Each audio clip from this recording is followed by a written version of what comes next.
Bonjour et bienvenue à tous dans ce nouveau vidéocast. Alors aujourd'hui, on a un invité exceptionnel, un invité qui n'est pas chiropracteur, mais qui est peut-être chiropracteur dans l'âme. On va le découvrir tous ensemble.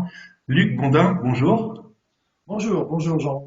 Alors Luc, merci beaucoup d'avoir accepté cette invitation sur notre chaîne YouTube Chiropractique. Je ne sais pas si tu connais un petit peu la chiropractique.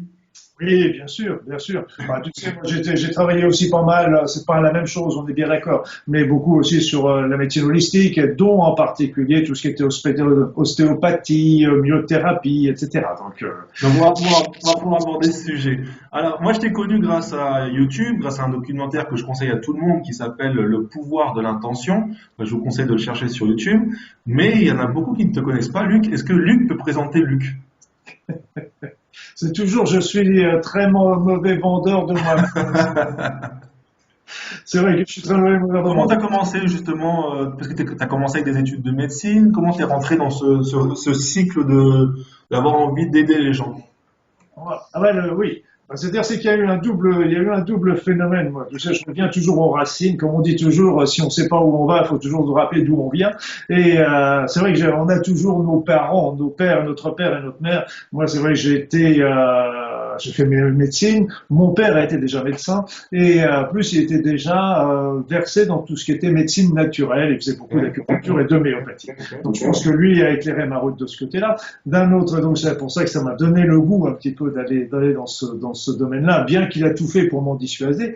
Et puis parce que la médecine évolue, c'est pas toujours voilà. Et ma mère, par contre, elle a beaucoup souffert d'un cancer et elle m'a donné plutôt justement ce côté plus altruiste, je dirais, d'attention aux autres et puis de transmettre le plus possible des informations et je dirais par tous les biais.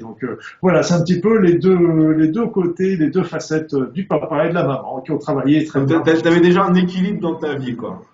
Voilà, tout à fait. C'est vrai que, avec les années, on s'en aperçoit. C'est vrai que sur le coup, on se rend pas compte de ça, mais on s'en aperçoit que, par après ça, le fiston, il veut toujours faire plaisir à papa et il veut faire plaisir à maman. Et puis, on fait ça, et puis après ça, bah, on se pose la question. Et là, aujourd'hui, je le fais non pas pour faire plaisir à papa et à maman, c'est parce que ça part du cœur. Il y avait un moment, il y a un choix. On se dit, est-ce que je fais toujours plaisir à papa et à maman, ou est-ce que c'est vraiment ma route? Et je pense que c'est vraiment ma route. Et justement, le fait de voir ta mère expérimenter ces épreuves et passer par cette maladie, qu'est-ce que ça a déclenché en toi comme question, comme quête? C'est-à-dire, c'est que moi, pendant sa maladie, elle a fait un cancer avec une grave rechute 18 ans après. Donc, évidemment, là, je me suis posé des tas de questions. 18 ans après, je me suis dit, c'est énorme. C'est pas possible que ce soit un cancer, la récidive du premier. Est-ce que ce n'est pas un deuxième? Comment ça marche? Comment ça fonctionne? Et c'est là que je me suis vraiment passionné sur le cancer. Et ça a été un petit peu aussi mon fil d'Ariane. Et puis, j'ai vu parce que j'ai piloté ma mère au niveau des CHU, des services de cancérologie. Donc, j'ai vu tous ces services qui étaient très bien faits. Mais aussi, j'ai vu les lacunes. Et je me suis dit, OK, on va chercher justement du côté des médecines naturelles si on n'a pas d'outils supplémentaires à pouvoir proposer à ces patients. Et là, je me suis rendu compte que au fil de cette recherche sur le cancer, ouais, comme on dit, le cancer est une des maladies les pires qu'on puisse avoir aujourd'hui et qui peut le plus, peut le moins. Donc ça m'a permis aussi de voir un petit peu le canevas de l'ensemble aussi des maladies et loin de considérer que ces différentes pratiques, je dirais, médecine naturelle, conventionnelle, énergétique, psychologique, etc., se complètent en fait et forment un tout qui est absolument admirable. C'est ça que j'ai trouvé ça génial à la fin parce que rien ne s'oppose, tout se complète. Et justement sur une maladie entre guillemets comme le cancer, quel est le rôle de l'épigénétique? Quel est le rôle de notre pensée? Quel est le rôle de nos actions quotidiennes sur l'influence de cette maladie? Je dirais que pour moi, il y a toujours, dans toute maladie, il y a toujours deux aspects. Il y a toujours l'aspect physique qu'on connaît très bien en médecine avec la pollution, le mode de vie, des délétères, etc., etc. Les gènes aussi qui peuvent favoriser, parce qu'il y a des gènes qui sont mutés déjà dès le départ. Et puis, de l'autre côté, il y a toujours un facteur déclenchant. Je dis bien un facteur déclenchant, ce qui n'est pas la cause. La cause, pour moi, c'est les problèmes physiques que je viens d'évoquer. Mais ceux-là, ils sont latents. ils sont latents pendant un certain nombre de mois, d'années, etc. Et à ce moment-là arrive un choc émotionnel qui met le feu aux poudres. Ce choc émotionnel va faire démarrer le cancer ou la maladie, ça dépend, mais le cancer puisqu'on en parle, et puis ça va faire que le cancer va se localiser à tel ou tel endroit. Donc les deux marchent ensemble. Et ce qui est dommage aujourd'hui, c'est que la plupart des personnes comprennent bien le premier élément, mais ils ne voient pas ce deuxième point qui est extrêmement important dans toute maladie, et je dirais encore plus dans le cancer. Et quelles sont les limitations? Bon, on sait que le système médical sauve plein de vies, on n'est pas là pour le critiquer, hein, mais quelles sont les limitations que tu as pu voir justement au niveau des traitements du cancer et quelles sont les idées nouvelles que tu as pu apporter grâce à l'étude des médecines holistiques? Moi, je dirais que rien que déjà sur le plan des traitements, on sait qu'avec les traitements naturels, je parle de traitements naturels au sens très large, hein, j'englobe à la fois la phyto, la nutrition, les micro-immunothérapies, tout ce qui est ostéopathie, manipulation, tout ce qui est également, je dirais, de l'homéopathie, de l'acupuncture, etc. Donc tout ça, si j'englobe tout ça, sont des éléments qui vont apporter aux patients déjà une meilleure qualité de vie. On a déjà eu des des débuts de preuves associés avec des traitements conventionnels, ils vont potentialiser les effets des traitements conventionnels. Après ça, on sait qu'ils ont aussi un certain nombre de remèdes avant des capacités anticancéreuses notables. Le seul problème qu'on a aujourd'hui, c'est qu'on manque d'études pour les étayer, mais on peut très bien, par contre, les proposer en complément des traitements conventionnels ou en alternative quand les traitements conventionnels n'ont plus de choix, n'ont plus de possibilités, n'ont plus d'outils, etc. On peut les proposer à ce moment-là. Et ça va rendre aussi, on va donner un confort important aux patients pour lutter contre tous les effets secondaires des traitements chimiothérapie, radiothérapie. C'est pour ça que moi je pense que c'est en parfaite complémentarité. Après ça, le soutien au niveau psychologique est important, le soutien au niveau énergétique est important, et je dirais qu'aussi il faut pousser aussi la personne. C'est plus le rôle du médecin, mais moi je poussais toujours mes patients à réfléchir justement sur le sens de leur vie et le sens de la vie en général. C'est le moment parce que c'est une maladie où on se retrouve face au risque de mort, hein, donc c'est important que les personnes y réfléchissent. Et quelque part pour moi, la maladie est là pour. Et il y avait le docteur Bach, celui qui était à l'origine des fleurs de Bach. Ce médecin-là, Edouard Bach, avait fait une phrase qui, pour moi, est un petit bijou parce qu'elle reflète tout à fait bien ma pensée d'aujourd'hui. C'est qu'il disait quelque chose comme si nous tombons malades, c'est que nos actions dans le monde physique, dans le monde quotidien, ne sont pas en adéquation avec nos aspirations profondes. Et là, c'est vrai qu'on est tous comme ça, on le fait tous, parce qu'on a des choses qui nous aspirent, qui nous attirent, mais seulement on se dit non, il faut que je bosse, il faut que j'aille que je gagne ma vie, il faut que je remplisse mon rôle au niveau de la famille, au niveau de tout ça. Je dirais que oui, c'est vrai, c'est juste, mais peut-être qu'on peut le faire aussi en suivant ses aspirations. D'une certaine manière, la maladie, c'est quelque chose qu'on a du mal à dire par rapport à nous-mêmes et de retrouver notre propre vérité, qui nous sommes vraiment. En fait, c'est un catalyseur de vérité, la maladie, d'une certaine manière. Oui, il y en avait un, je ne sais pas qui est-ce qui a dit cette phrase, mais je trouve qu'elle est très belle. Il a dit, j'ai entendu souvent, qui ne s'exprime pas s'imprime. Et c'est très juste. Qui ne s'exprime pas s'imprime. Oui, c'est sympa ça.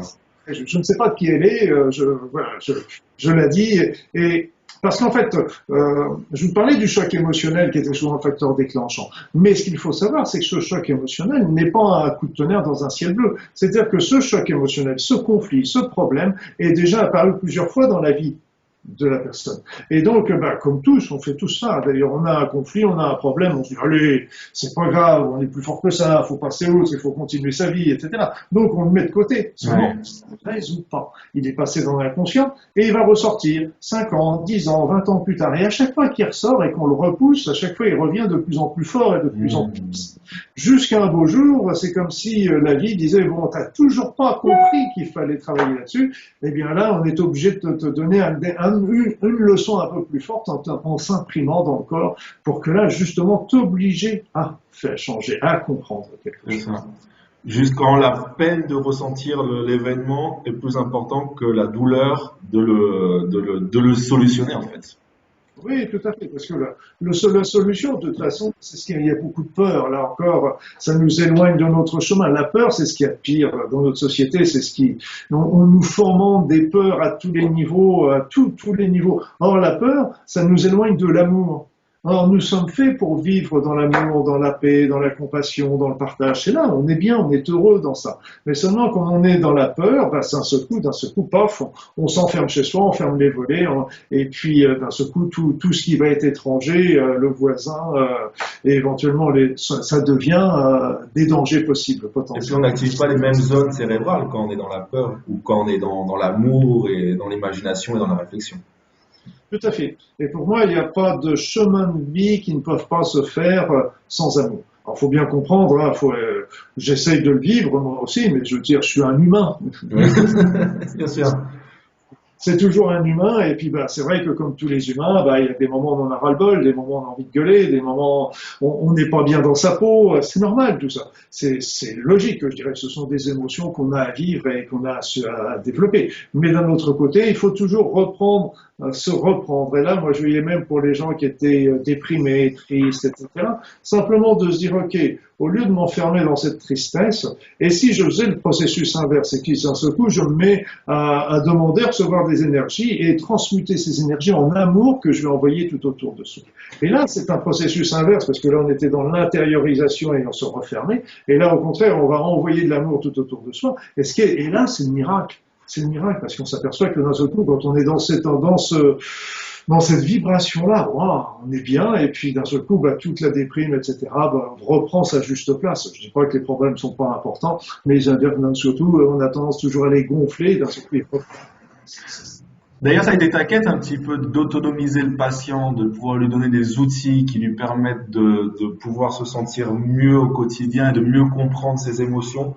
Non, parce que tu as étudié Ho'oponopono et Aura. Est-ce que tu peux nous parler un petit peu de ces deux techniques, Ho'oponopono par exemple? Ho'oponopono, par exemple. Ho'oponopono, c'est un outil merveilleux. C'est un outil merveilleux, mais faut savoir qu'il responsabilise. Parce qu'en fin de compte, et ça rejoint tout à fait, c'est pour ça que j'ai adoré Ho'oponopono, parce que ça rejoint les découvertes de la physique quantique. Qu'est-ce qu'elle nous dit, la physique quantique? Elle nous dit que l'univers est un vaste champ de potentiel, et notre pensée va attirer un potentiel. Et là, Ho'oponopono, il nous dit, écoutez, quand on a une situation qui est désagréable dans notre vie, ça veut dire qu'il y a une pensée dans notre tête qui est erronée, qu'on ne connaissait pas, parce que généralement elle était dans l'inconscient, et cette pensée, ce programme, cette croyance, peu importe, elle va attirer cette situation-là.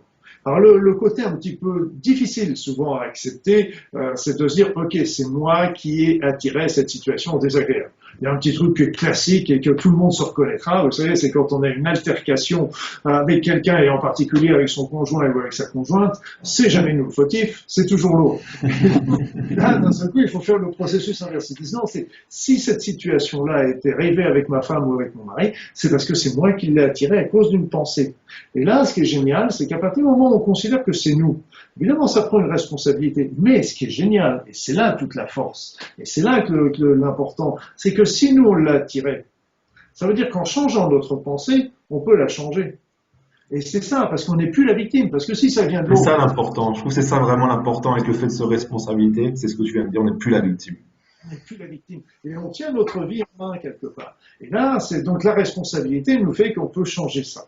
Et donc au Ho'oponopono, on va demander à effacer cette mémoire erronée, ce programme erroné, etc. Là encore, les Hawaïens demandent à leur divinité intérieure, mais là encore, chacun est libre. On peut demander une divinité à laquelle on croit, on peut penser à son divinité intérieure, mais ceux qui ne croient pas en tout ça, ils peuvent demander tout simplement à leur inconscient ou à leur subconscient. Ça marche très bien aussi, il n'y a pas de souci. Donc faut pas se bloquer là-dessus. Et à ce moment-là, qu'est-ce qui va se produire? Une fois qu'on a effacé la mémoire erronée, il faut bien savoir qu'il n'y en a pas forcément qu'une d'ailleurs. Hein. Donc faut pas hésiter à renouveler plusieurs fois ce processus, parce que dans les situations importantes, il peut y avoir plusieurs plusieurs mémoires, donc ça peut prendre plusieurs jours, plusieurs processus à faire. Mais au bout du compte, ce qui va se passer, il y a deux solutions. Soit la solution change, soit la situation change. Donc à ce moment-là, bon, d'un seul coup, on avait des problèmes et donc ça commence à se résoudre, il y a des solutions qui arrivent. Soit l'autre solution, l'autre possibilité, c'est que nous allons changer notre regard sur la situation. Cette situation qui était dramatique pour nous, d'un seul coup, on se dit, bon, après tout, qu'est-ce que c'est rien du tout. On passe, voilà. Donc ça va, c'est l'un ou l'autre. Ça va. Par contre, il faut jamais faire Ho'oponopono pour absolument changer la situation. Ça marche pas. On va faire Ho'oponopono, et puis après ça, ce qui va se passer, on n'en sait rien, mais ça va être, moi j'appelle ça le miracle. On pose une action et puis on laisse l'action se dérouler. Laisse les choses se faire sans, c'est pas nous qui contrôlons ça. Allez, je vais me faire un petit peu l'avocat du diable. Tu me permettras de me faire l'avocat du diable. Mais tout ça, c'est des techniques de charlatans. Ça ne fonctionne pas, etc. Alors, qu'est-ce que tu réponds aux gens qui se disent très mentalement, ça ne fonctionne pas, donc voilà. Si ça ne fonctionne pas dans ma vie, donc ça ne fonctionne pas. D'abord, avant de dire que ça fonctionne pas, il faudrait l'essayer. C'est déjà la première chose. Après, c'est comme je te disais, il y a deux éléments qui, quand j'ai commencé à étudier Ho'oponopono, il y avait deux éléments. Je t'ai raconté ce qu'il y avait sur la physique quantique qui explique très bien Ho'oponopono. De l'autre côté, il y avait tous mes collègues psychologues et psychiatres qui me disent, OK, on a un inconscient, mais ce n'est pas celui qu'on croit qui nous dirige. En d'autres termes, c'est notre inconscient qui nous dirige. Nos pensées inconscientes. Et nos pensées inconscientes, elles sont le reflet de toute notre intériorité, toutes nos peurs, nos angoisses, nos croyances, nos programmes. Et donc, là, évidemment, ça va attirer des situations qui sont pas forcément toujours... Et alors, quand j'ai vu Ho'oponopono la première fois, j'ai trouvé que c'était une coïncidence assez extraordinaire, qu'une technique ancestrale se reflète comme ça. Puis je me suis dit, la meilleure solution, c'est ce que je réponds à ces personnes, essayez-le. Qu'est-ce que vous avez à perdre à laisser Essayez-le. Après, les gens qui ne veulent pas essayer, moi, vous savez, je suis pas là pour convaincre, je suis là pour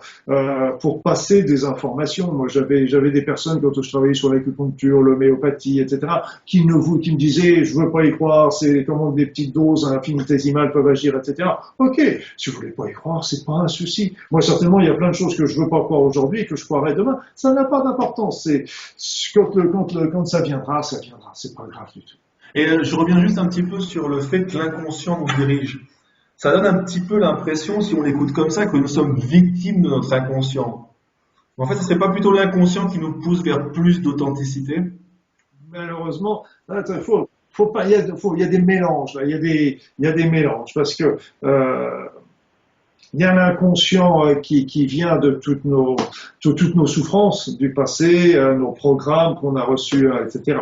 Ça, pour moi, c'est l'inconscient. Et après ça, il y a aussi je dirais notre être intérieur. Qui est aussi souvent inconscient, malheureusement, mais qui va, lui, nous fournir des indications importantes pour nous diriger dans notre vie. L'être intérieur, c'est ce qu'on appelle la petite voix?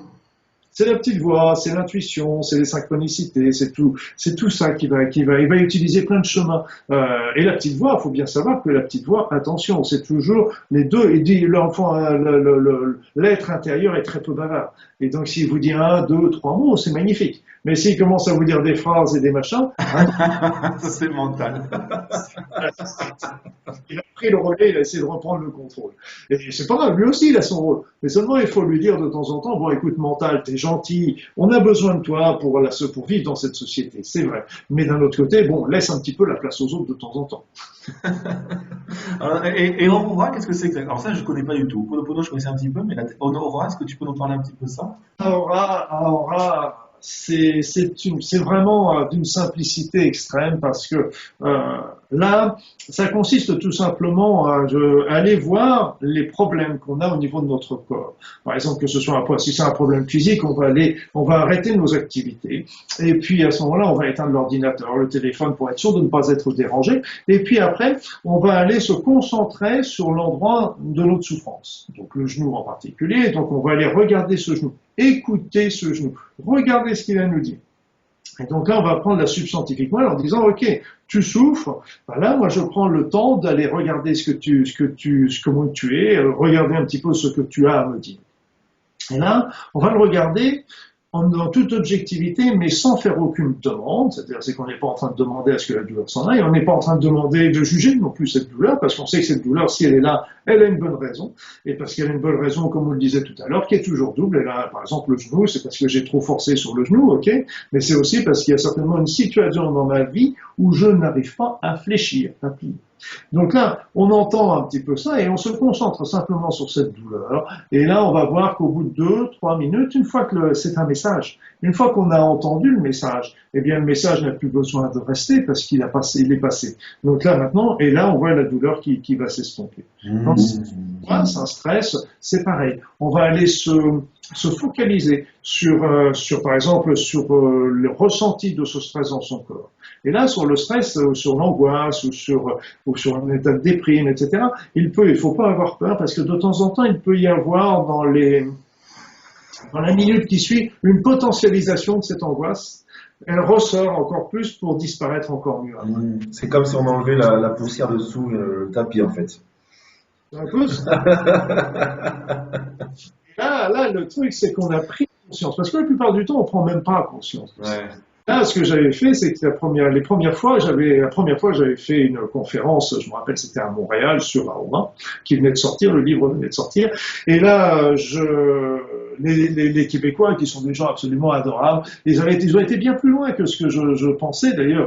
Il y en a qui ont commencé à travailler sur l'hypertension, sur le diabète, etc., avec des résultats. Parce que je m'étais contenté un petit peu de ce que j'appellerais la bobologie, les angoisses, le stress, les douleurs, les spasmes, etc. Mais eux, ils ont été plus loin. Et là, Aura a aussi son fonctionnement. J'avais même le cas j'ai deux petites histoires qui me sont arrivées, qui sont arrivées à des personnes proches.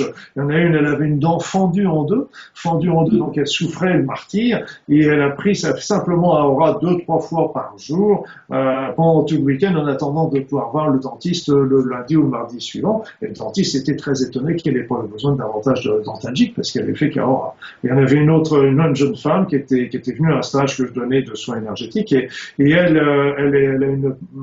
était en train de faire une poussée de polyarthrite rhumatoïde. Donc elle avait commencé, c'est une femme médecin, et elle avait commencé par faire tout simplement la cortisone, les anti-inflammatoires, comme on fait tout ça. La poussée est partie, et puis elle s'est dit, bon, je vais pas continuer longtemps, parce que c'est quand même des produits assez costauds, je vais pas les poursuivre très longtemps. Elle a arrêté, et dès que c'est arrêté, la poussée a recommencé.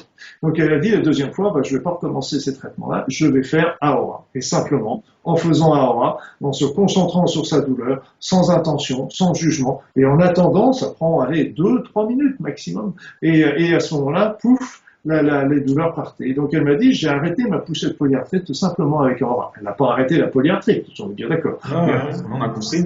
Elle a réussi, super, c'est très intéressant. Et bon, ça, c'est pas les choses qu'on apprend en école de médecine, tu es d'accord avec moi? Donc, quand tu es sorti, tu avais quand même des outils qui étaient ceux qui t'avaient donné à l'école de médecine. Comment tu as commencé ton activité? Comment petit à petit tu as développé cette envie d'aller voir ailleurs? Tu sais, c'était déjà d'emblée, en faisant, parce que j'avais le choix, je me dis, soit je me spécialise, comme faire ORL, faire bio, etc., soit je me spécialise, soit je fais ma spécialité en médecine naturelle. Donc moi, je faisais mes études à Rouen, et donc j'étais très proche de Paris, et donc j'ai fait, en même temps que j'ai passé ma thèse, je passais mes diplômes d'acupuncture. Tu as fait tout ça ensemble en sophrologie, etc. Une fois que j'avais tout ça, j'ai fait pas mal de remplacements parce qu'après ça, je suis parti avec un sac à dos sur le dos pendant 1 an et demi pour faire le tour du monde. D'accord. Et donc, qu'est-ce que tu as appris justement des autres cultures sur le processus de guérison? Qu'est-ce qui t'a le plus ouvert l'esprit?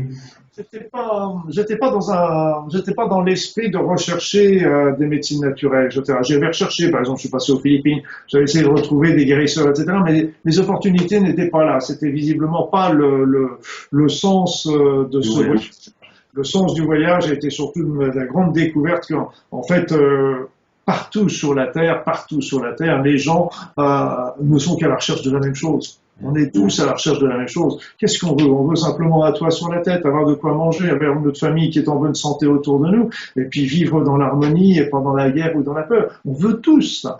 Et là, j'ai compris comment les peuples partout sur la terre voulaient ça, et comment un certain nombre de dirigeants sont là pour justement nous monter les uns contre les autres, pays contre pays, religion contre religion, race contre race, etc.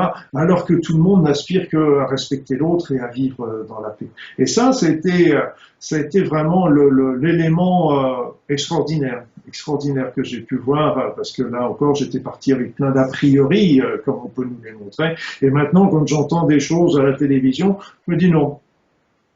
Je ne crois pas à ce qu'ils disent, ça ne m'empêchera pas d'aller voir, et c'est vrai quand on va voir, on s'aperçoit qu'entre ce qu'on nous raconte d'un côté, qui est peut-être vrai, mais très ponctuellement, c'est quand il y a un quartier qui chauffe dans une capitale, on a l'impression que toute la capitale est en feu. C'est toujours que très limité, mais c'est le principe des médias de mettre dans la peur et de mettre toujours, comme ça on peut mieux nous contrôler. Exactement, et on pousse à la consommation.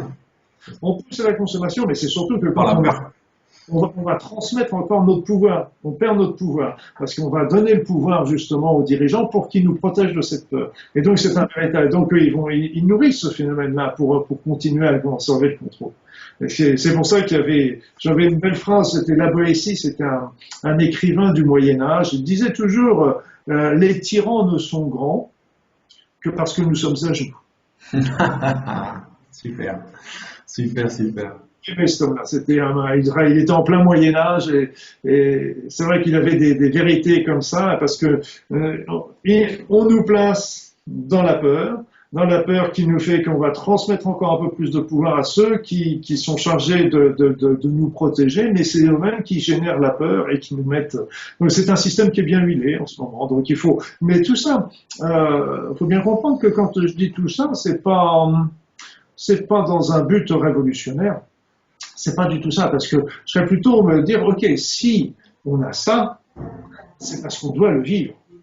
C'est différent. Et là encore, on revient sur Ho'oponopono, parce que si on a généré ces situations-là, c'est parce que tout simplement, on a des pensées, on a des croyances qui génèrent ça. Et si on peut plus dire c'est de la faute au gouvernement, c'est de la faute aux dirigeants, etc. C'est nous qui avons attiré cette situation-là. Et donc c'est parce qu'il faut qu'on la vive, il faut qu'on la surmonte et qu'on s'en dépêtre individuellement. Et c'est pour ça que quand on dit soyez le changement que vous voulez voir à l'extérieur, c'est tout à fait vrai. Si c'est pas en changeant de président que ça va changer grand-chose, c'est vraiment en se changeant nous-mêmes à l'intérieur. Et ça, c'est des messages que tu passais à tes patients quand tu passais des consultations à l'époque? C'est vrai que tu as arrêté de... Mais c'était une des raisons aussi pour lesquelles j'ai arrêté. Parce que tout le monde n'est pas prêt à entendre ça, pour être franc. Hein. Pas prêt à entendre ça, mais surtout, moi, j'aurais expliqué un petit peu la symbolique de la maladie, déjà, simplement ça. Donc, j'étais le docteur. Quand j'étais le docteur, ils étaient en face de moi, ils m'écoutaient très poliment. Seulement, une fois que j'avais bien donné toute mon explication, ils disaient, bon, c'est bien, docteur, c'est très bien.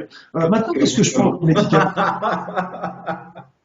J'en souris maintenant mais c'est normal parce qu'on nous a formatés. Faut voir simplement, il y a 3 maladies dont je me suis passionné, sur lesquelles je suis passionné. J'ai écrit des bouquins d'ailleurs, c'est sur la fibromyalgie, sur la maladie d'Alzheimer et sur le cancer. Les bouquins qu'on peut retrouver sur ton site internet. Sur mon site internet. Je mettrai le lien sous cette vidéo, t'inquiète pas. Sur Amazon, enfin, sur n'importe quel libraire, il n'y a aucun souci. Et là, la maladie d'Alzheimer, on sait aujourd'hui, quand je l'ai écrit d'ailleurs ce bouquin-là, il y a maintenant, ça va bientôt faire 10 ans, et bien là, j'en enlèverai pas encore une virgule parce que tout ce que j'ai écrit a été conforté par un certain nombre d'études qu'on a retrouvées depuis. Si bien qu'aujourd'hui, on a les moyens d'avertir la population d'un certain nombre de choses pour prévenir cette maladie d'Alzheimer. Or, rien n'est toujours fait parce qu'on est toujours en train de courir après la pilule qui va guérir l'Alzheimer. Mais si déjà on pouvait prévenir un certain nombre de personnes pour éviter qu'elles passent du côté de l'Alzheimer, on va pas arrêter tout, on est bien d'accord. Mais quand même, quand on a près d'1 million de personnes en France qui sont touchées, entre 900 000 et 1 million de personnes qui sont touchées, je pense qu'il serait quand même intéressant de prévenir le reste de la population de ça. Et là, toujours, donc le système fait qu'on disait ne changez rien à votre vie, on va vous donner la pilule pour vous guérir. C'est ça le principe. Ouais, c'est ça. Mais il faut être juste aussi. Il faut regarder l'autre côté aussi, c'est que beaucoup de patients trouvaient ça très confortable. Je n'ai plus besoin de faire de régime, je prends ma pilule pour me lutter contre mes triglycérides et mon cholestérol. Voilà, donc c'est confortable, c'est confortable. Donc tout le monde y trouvait son compte. Ouais, D'un ouais. côté, d'un côté, il y avait les financiers, de l'autre côté, il y avait les Ceux qui patients. voulaient pas changer. Ouais. Oui, c'est facile. Et donc c'est pour ça que j'en ai eu un petit peu assez au bout d'un petit moment. Et puis, puis en plus, je voulais transmettre là aussi. Je voulais écrire. Et quand je suis de nature bélier là. Hein, donc quand on est bélier, on fonce. Et puis, j'avais pas le temps d'écrire un traître mot quand j'exerçais parce que j'avais beaucoup de travail. Et puis, maintenant que j'exerce plus, j'écris, je transmets, etc. Mais j'ai plus le temps de faire de consultations. Et Alzheimer, est-ce que c'est une nouvelle maladie ou est-ce que c'est une maladie qu'on vient de découvrir maintenant et qui existait avant? Est-ce que c'est une maladie? Oui, Alzheimer existait avant, en ce sens que Alzheimer, ça fait plus d'un siècle, je n'ai plus la date, mais ça fait de la découverte de la maladie d'Alzheimer par le docteur Alzheimer, c'était il y a plus d'un, oui, parce que là maintenant, oui, ça fait au moins plus de 100 ans facilement, parce que c'était le premier qui avait repéré les lésions qu'il y avait au niveau du cerveau. Donc là, mais par contre, quand j'ai fait mes études, je dirais que Alzheimer, c'était un épiphénomène. Je ne sais même pas si on a évoqué ça pendant un petit quart d'heure pendant mes études, parce que j'en avais pratiquement pas. Et puis d'un seul coup, piouf, ça s'est développé d'une manière importante, et c'est pour ça que, en fait, il y a d'un côté les versions officielles. On sait que c'est juste, c'est que le cerveau, tout ce qui est mauvais pour le cœur est mauvais pour le cerveau. Déjà, donc tout ce qui est hypertension, cholestérol, triglycérides, etc. Bon, ok. Après ça, donc il y a tout ce qui est faut faire travailler son cerveau, faut faire travailler en lisant, en faisant des mots croisés, en ayant des relations sociales, en faisant du sport, etc. L'oxygénation. Donc tout ça, c'est la base, et on sait que c'est très très important. Puis après ça, donc il y en a quelques-unes encore, et de l'autre côté, il y a toutes les causes qui ne sont pas reconnues, mais qui sont fortement suspectées. Donc, on peut suspecter en particulier l'aluminium qu'on retrouve dans un certain nombre de systèmes. C'est toujours ça, c'est des suspicions. Le mercure aussi. Les vaccins, par exemple, c'est ça que tu voudrais me dire. Les vaccins, mais il n'y a pas que les vaccins, parce que aussi autrefois on faisait on retrouve ça aussi dans certains pays, on retrouve beaucoup d'ustensiles de cuisine en aluminium, on retrouve le papier d'aluminium, on retrouve des filtres en aluminium qui vont nettoyer l'eau de certaines villes, etc. Les canettes aussi, là, les canettes de coca, des choses comme ça. Ouais. C'est tout ça. Le problème de l'aluminium, c'est qu'on sait qu'il est nocif pour les neurones, on sait que c'est un métal léger qui est capable de passer la barrière hémoménagée. Donc tout ça fait on a retrouvé ça aussi dans les plaques amyloïdes, qui sont des cerveau typique de la maladie d'Alzheimer, mais on n'a pas la preuve que c'est ça. On sait que c'est mauvais pour le cerveau, c'est sûr.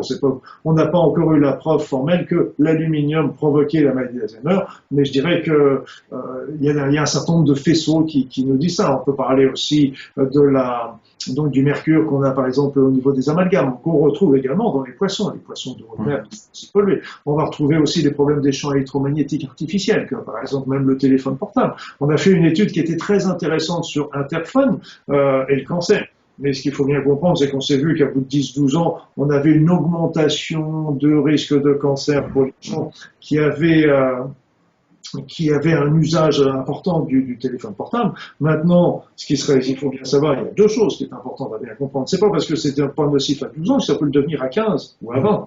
Il faut renouveler cette étude. On a vu ça avec l'amiante, par exemple. C'était pas nocif à 10 ans, mais à 15 ans, c'était nocif. Et la deuxième chose qui est importante également, c'est que quand on pose son téléphone, on se retrouve là encore avec le téléphone portable qui est en rapport direct avec le cerveau, il est juste derrière. Et là, aujourd'hui, moi, je suis affolé par le nombre de maladies neurologiques qu'il peut y avoir. Alors, c'est vrai que le téléphone ne sera pas le seul fautif, mais c'est souvent, on sait aujourd'hui, comme dans le cancer, c'est qu'il y a une accumulation de causes qui finissent par déclencher une maladie. Et donc, je pense que le téléphone portable peut contribuer à ce passage. Mais bon, c'est moi qui le dis, hein, j'engage que moi en disant ça. Je t'entends. Et justement, ce que tu me dis, ça me fait beaucoup penser à des réflexions qu'ont eu les chiroprateurs que j'ai interviewés juste avant toi, qui ont plus de 40 ans d'expérience et qui me disaient que il leur semblait que le corps a beaucoup plus de mal à s'auto-guérir actuellement qu'avant. Et toi, en tant que médecin énergétique, qu'est-ce que tu as vu le corps humain changer au niveau de l'énergie, au niveau de sa capacité à répondre à une action énergétique? Je dirais qu'aujourd'hui, c'est vrai que le corps, on est tous complètement encrassés. Bon, il suffit de demander, tu prends une assistance de 300 personnes, amuse-toi simplement à demander que les gens fatigués lèvent le bras. Et tu vas voir, il y a au moins les trois quarts de l'assistance qui le disent. C'est un phénomène général en ce moment. C'est vraiment, donc, qui dit fatigue veut dire aussi que le corps souffre. Mais il ne souffre pas que de ça aussi. C'est que, bien sûr, il y a tous les phénomènes de pollution. Mais pour moi aussi, aujourd'hui, on est en train de monter d'une manière très importante au niveau vibratoire sur cette terre. Et ça, sur cette terre, c'est qu'on est aussi en train de passer dans un autre niveau de conscience. Et là, c'est pour ça que c'est important, l'intention est très très importante parce que notre intention, la puissance de notre pensée, la puissance de notre conscience n'a jamais été aussi forte qu'aujourd'hui. Et là, pour moi, c'est vraiment un élément important parce que avec ça, on peut très bien changer notre vie, si ce n'est changer la vie. Parce que là, si on se met souvent, parce que la force de cette pensée est importante. Seulement, on revient sur ce que je disais tout à l'heure, c'est que il y a toujours dans la dualité. On est toujours dans un monde de dualité. Donc plus on va avoir du positif, plus on va avoir du négatif. C'est la dualité, c'est comme ça. Et qu'est-ce que c'est? C'est toutes nos peurs qu'on a, c'est tout ce qu'on génère. C'est pour ça que je parlais. Je suis pas dans la critique du système. Je suis plutôt dans l'observation. C'est le système. On a le système qu'on mérite, le système qu'on se crée. Mais ce qu'il faut bien comprendre, c'est que on est poussé vers le haut, et puis le système nous pousse vers le bas. Et c'est pour ça que la plupart des personnes, moi y compris, régulièrement, il faut que je me remette bien dans mon intégrité, dans mes baskets, je dirais, parce qu'on est toujours très déséquilibré d'un côté ou de l'autre. Et c'est pour ça que les personnes ont beaucoup plus de mal à s'y retrouver. Moi, je vois, c'est pour ça que je prends ce petit bâton de pèlerin pour expliquer aux personnes, justement, sortez de cette peur, éteignez la télévision, réfléchissez par vous-même, arrêtez de mettre sans arrêt de la musique dans les oreilles, prenez du temps pour réfléchir, prenez du temps pour méditer, prenez du temps pour aller vous balader dans la nature, dans le silence, prenez du temps pour vous, mais c'est important parce que faut sortir de parce que là aujourd'hui on nous donne des informations, et ça c'est chouette, mais seulement on nous dit aussi ce qu'il faut en penser de ces informations-là. Et je suis désolé, on me donne mes informations, mais c'est moi qui vais décider ce que je vais en penser. Et là, c'est qu'il faut faire attention. Vous savez, on voit ça aussi souvent quand on voit ça en médecine, ça c'est classique, que je souris à chaque fois parce que on va dire, mais pourquoi il y a tel phénomène? Et là, comme par exemple, pourquoi pense-t-on? C'est pas compliqué. Les médecins ils vont vous dire c'est parce qu'il y a un influx nerveux qui va stimuler un neurotransmetteur, qu'il a plutôt un autre neuro. Oui, c'est vrai. Mais là, on est en train de vous avoir parce qu'on est en train de vous raconter comment ça marche. On n'est pas en train de vous expliquer pourquoi ça marche. Et là, tout le monde se fait avoir là-dessus. Tout le monde, et ça, moi aussi, Qui sait pourquoi le premier neurone il s'est excité? Ça, personne ne le dit. Et toi, justement, pour te réaligner, pour te remettre dans tes baskets, comme tu dis, est-ce que tu as des rituels matinaux? Est-ce que tu as des choses que tu fais chaque matin pour te permettre de lancer ta journée? Toujours. Là, moi, ce que j'aime bien, c'est le matin, avant de me lever, je me remets sur le dos, avant de me lever, je me remets souvent sur le dos, je vide un petit peu toutes les énergies usagées que je peux avoir en moi, et puis surtout, je me remets à connecter un petit peu ces énergies ambiantes pour me recharger. Et puis après, je remercie aussi, parce que là encore, remercier, les remerciements, c'est comme je sais pas le remerciement un petit peu religieux, comment on remercie. C'est merci une nouvelle journée. Moi, je suis plutôt pour des choses simples. Oui, merci pour des choses simples. Et merci, je dis pas merci parce que je dis ça fait merci, ce serait une journée de plus en moins. Moi, je dis ça. Parce que, je sais bien que ça va choquer certains, mais c'est pas grave, c'est mon éthique. C'est pour moi ici, c'est pas la vraie vie. On n'est pas dans une vraie vie. Et je pense que la vraie vie, elle est de l'autre côté. Et c'est pour ça que je dis toujours, le jour où je pars, faites la fête parce que ce sera la plus belle naissance que je vais avoir. Qu'est-ce qu'on fait là dans cette vie alors, selon toi? On expérimente. On apprend. On a toujours deux éléments. On est toujours en train on a choisi une mission, un but supérieur, appelez ça comme on veut. Aujourd'hui, on parle ça à beaucoup de missions. On a choisi ça avant de venir, hein, parce que ça, pour moi, c'est une évidence. C'est nous qui l'avons choisi. Là encore, ça nous a pas été imposé. Et puis, on est là pour à la fois faire des choses centrifuges et centripètes. C'est-à-dire, c'est qu'on est à la fois pour donner aux autres des certain nombre de choses, et on est aussi à recevoir des autres un certain nombre de choses pour avancer. Et là, je dirais que c'est quelque part, c'est la raison pour laquelle on est là, c'est qui nous permet d'avancer, d'expérimenter. Parce que on a une puissance phénoménale dans notre pensée, dans notre conscience. C'est une puissance phénoménale. Mais c'est un petit peu comme si on donnait à conduire une Ferrari à un enfant de 3 ans. Ben, on va directement dans le mur. Donc, qu'est-ce qu'on va commencer à faire? C'est qu'on va lui dire, attends un petit peu, et puis quand tu seras on va te donner une 2 chevaux, une chose comme ça. Et là, à ce moment-là, on va revoir un petit peu plus tard ce que ça va donner pour ça. Et ça, préparer le système nerveux, étape par étape, à pouvoir conduire la Ferrari. voilà, parce qu'on a préparé le système, mais c'est pas le système nerveux, c'est le système de la conscience, de notre évolution, qui est super. Parce que cette évolution, cette puissance de cerveau, si on la libérait tout de suite, je veux dire que là, on pourrait faire des choses merveilleuses, mais donc on nous apprend déjà à travailler sur un champ de conscience un petit peu plus limité, en attendant de la faire exploser. Quand on est de l'autre côté, tous les gens qui font des états de mort imminente, les gens qui font des sorties hors du corps nous racontent comment cette puissance est importante au niveau de notre cerveau. Quand ils sont partis de l'autre côté, ils nous le racontent. Et c'est pour ça que quand Einstein disait le bien aussi, il disait l'énergie ne peut pas mourir, donc notre esprit ne peut pas mourir avec le corps. Et donc tout ça, moi j'avais adoré dévorer aussi le livre La vie après la vie du docteur Moody, parce que tout ça, d'un seul coup, on sent qu'il y a une vérité, qu'il y a quelque chose après cette vie, et que cette vie, elle est importante, parce qu'elle nous apprend plein de choses, on l'expérimente. Et ce qui est amusant aussi, c'est que quand on vit une épreuve, on en vit tous, quand on vit une épreuve, à ce moment-là, ce qu'il faut voir, c'est que cette épreuve, toujours, on la considère comme étant négative. Ça, c'est le point de départ, obligatoire. Et là, si on se posait la question, est-ce qu'elle est vraiment négative ou positive? Là, on ne peut pas avoir encore cette réponse-là à chaud. Mais quand on regarde à froid, 6 mois, 1 an plus tard, on s'aperçoit en fin de compte que cette épreuve négative, qu'on a su qui nous a fait souffrir, parce qu'elle ne nous a pas porté là où on voulait, mais d'un autre côté, elle nous a amené vers autre chose. Et qu'en fin de compte, cette autre chose est mieux que ce qu'on espérait, ce qu'on voulait obtenir. Mais ça, il faut prendre de la distance par rapport à ça. Et c'est pour ça que dans la vie, quand il y a des épreuves, il faut vraiment s'accrocher en se disant, OK, il y a quelque chose quelque chose de mieux qui va nous arriver après. Et tu parlais justement de la vie d'après, la vie actuelle. À partir de quel moment on s'incarne dans ce corps alors? Toute mon expérimentation et puis avec d'autres, etc.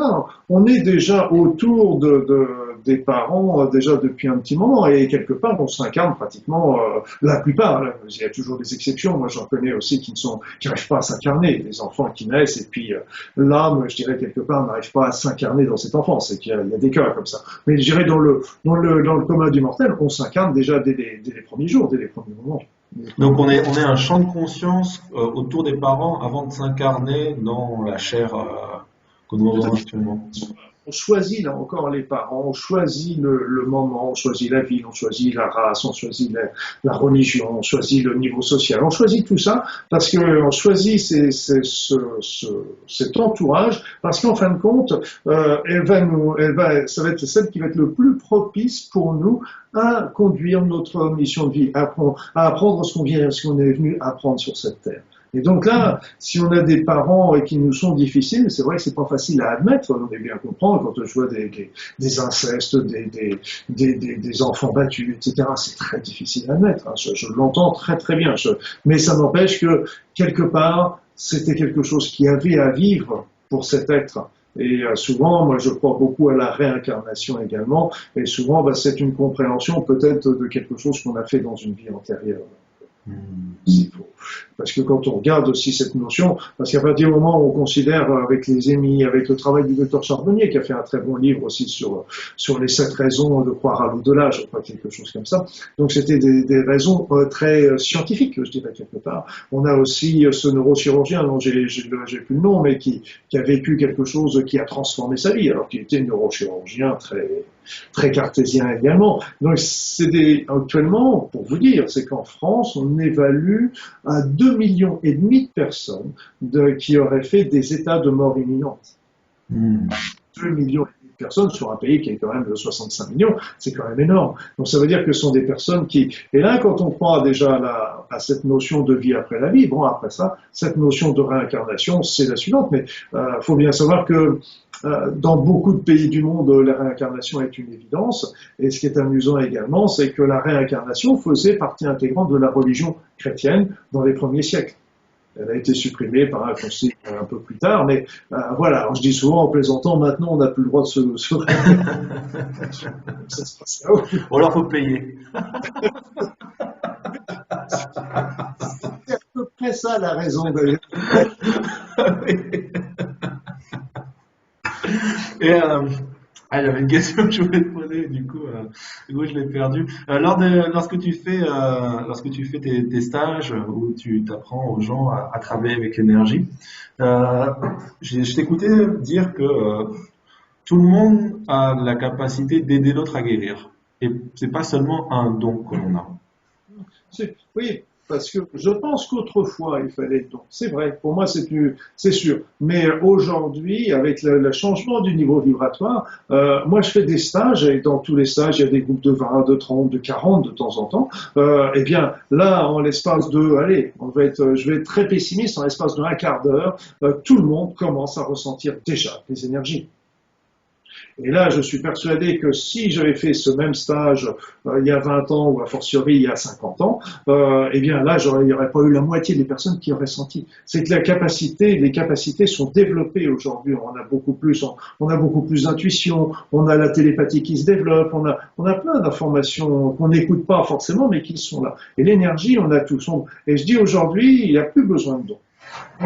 C'est comme pour le piano, on peut tous apprendre à faire du piano, on peut tous à soigner avec l'énergie, on va tous se faire plaisir à soigner avec l'énergie. Alors c'est vrai qu'il y aura des gens qui auront, on ne sera pas tous des Mozart, mais on aura tous la capacité de faire des choses intéressantes avec.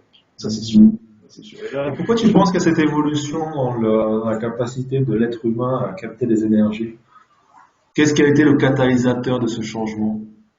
Je pense qu'on a justement, c'est que là, on a des nouvelles, ce niveau vibratoire est augmenté. Et puis de l'autre côté, ce que j'ai vu aussi, c'est qu'on a des nouveaux chakras, là aussi, qui se sont développés, qui nous apportent aussi des nouvelles capacités, des nouvelles qualités, qui vont continuer de se développer dans l'humanité d'aujourd'hui et de demain. Donc ces nouvelles capacités vont justement permettre de développer justement ces notions de télépathie, ces notions d'unité, ces notions de clairvoyance, etc.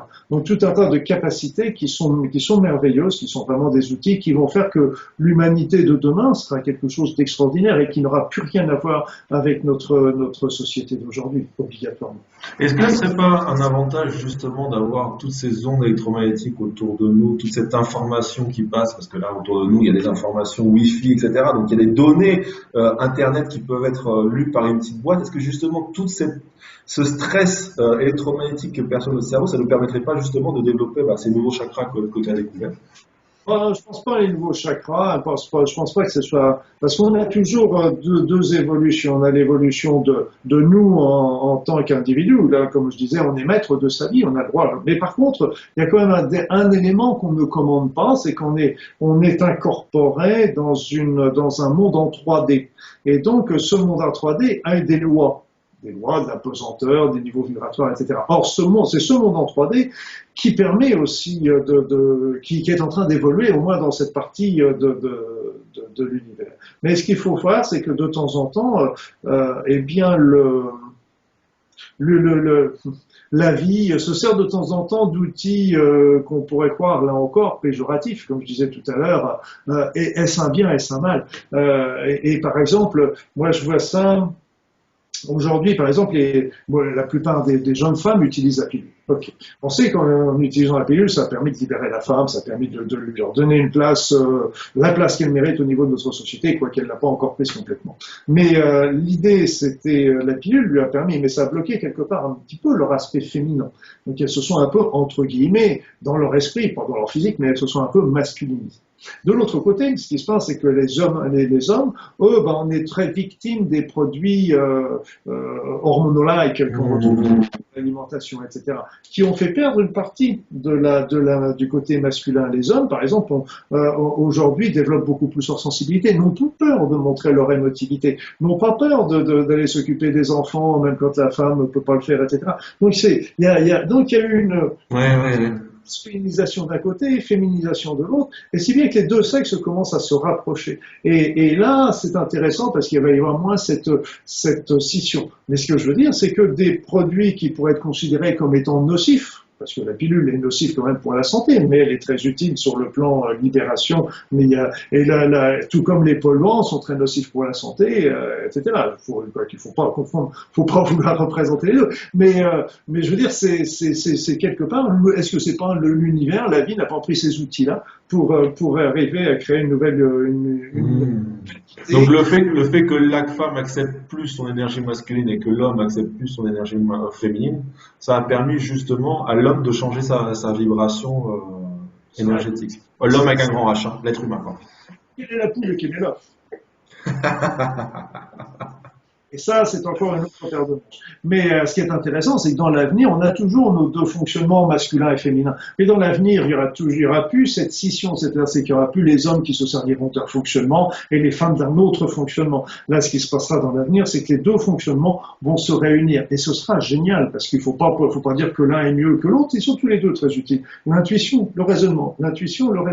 Et les deux, s'ils s'allient, je veux dire que c'est extraordinaire parce qu'on peut en arriver à faire des synthèses, intuition, raisonnement, synthèse, et là c'est vraiment génial, et c'est ça que sera l'avenir futur, c'est qu'il n'y aura plus cette scission entre les hommes et les femmes, entre le masculin et le féminin, il y aura vraiment une réunion des deux, et qui nous permettra de faire des synthèses merveilleuses. Et est-ce que tu pourrais partager avec nous un petit exercice simple qui permettrait de tout à chacun de sentir l'énergie, peut-être un petit exercice que tu donnes en stage, si c'est pas trop te demander. Quelque chose de simple que les gens puissent faire peut-être sur eux-mêmes, tu vois, poser les mains et puis quelque chose de simple, quoi. L'élément, je dirais, le plus, peut-être qui pourrait leur rendre le plus service, c'est que ce qu'il faut bien comprendre, c'est que si on veut quelque chose, il faut le demander. Et ça, c'est la clé. C'est vraiment la clé de tous les soins énergétiques. Si on ne demande pas, on va ressentir des choses, mais on va pas forcément analyser, savoir de quoi il retourne, et on ne saura pas de comment ça vient, d'où ça vient. Le pouvoir de l'intention, c'est ça que tu veux nous dire. L'intention, l'intention, quand on demande, l'intention nous met en vibration avec ce que l'on demande. Or, la loi d'attraction fait que deux énergies de même fréquence s'attirent.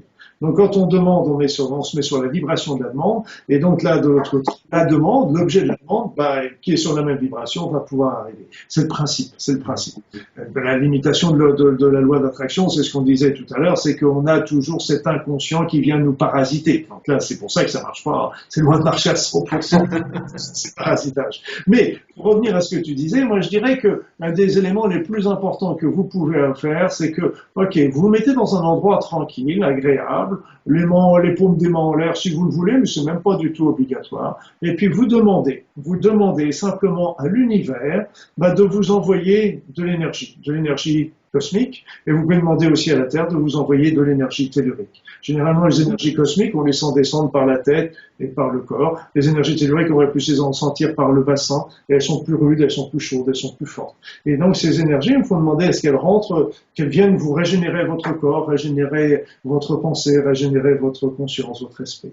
Et là, moi, je vous conseille vivement de faire là cet exercice. Il suffit simplement d'arrêter ces activités, là encore, de fermer les yeux, rentrer dans son corps, et puis de demander à la Terre d'envoyer ses énergies, de sentir à ce moment-là ces énergies qui rentrent en vous, et puis après ça, une fois que vous les avez senties, il faut demander, là encore, à l'univers de vous envoyer les énergies cosmiques, et que vous allez sentir qu'ils vont rentrer par votre tête, et qui vont aller se mêler avec les énergies telluriques dans votre corps.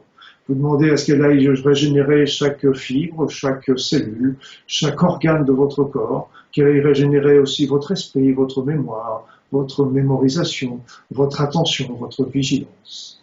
Voilà. Et là, on sent tout de suite les choses. Parce que on reçoit bien sûr des énergies d'une manière constante, sinon on ne pourrait pas vivre. Mais souvent, comme on s'est individualisé, on s'est coupé un petit peu avec la source. On n'en reçoit pas toujours en quantité adéquate. Donc à ce moment-là, pour notre vie, où il y a des vols, il y a des endroits où il y a des personnes qui vous prennent votre énergie, il y a des lieux qui vous prennent de l'énergie, il y a des activités qui nous prennent de l'énergie. Et donc là, il suffit simplement de faire cette demande. Et c'est vraiment très important. Et dans tous les soins énergétiques, on est basé là-dessus. On veut voir quelque chose, on veut ressentir quelque chose, on demande à le ressentir et on approche la main. Et là, tout ce qu'on va ressentir, c'est ça. Là, par exemple, je peux approcher ma main en demandant à ressentir mon corps éthérique. Et j'approche ma main, si je demande à rapprocher ma main comme ça, et à un moment, je vais sentir quelque chose de différent dans ma main.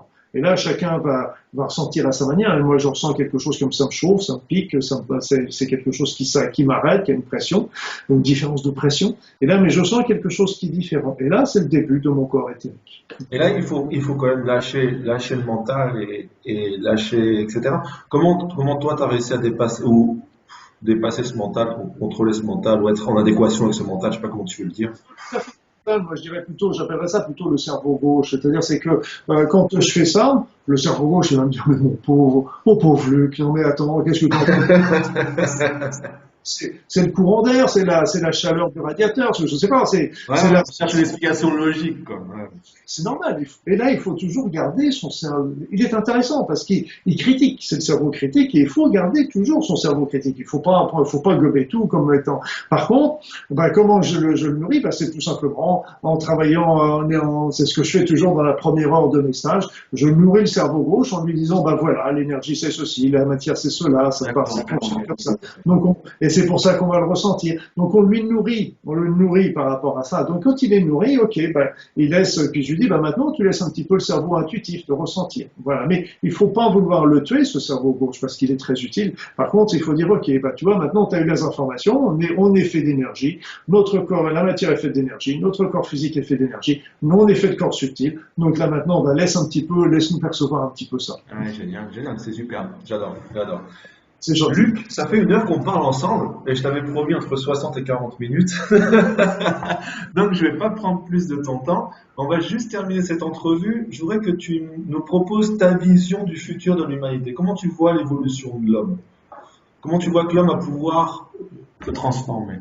Moi, je suis un grand optimiste. Je dirais que je suis un grand optimiste. Ce que je pense aujourd'hui, c'est que la prochaine révolution se fera dans l'amour. Parce que là encore, c'est ce que je disais tout à l'heure, l'amour est important. Tu peux nous donner la définition de l'amour? Difficile. Parce que moi j'en ai une, je ne sais pas si c'est la même que la tienne. L'amour, c'est un élan du cœur.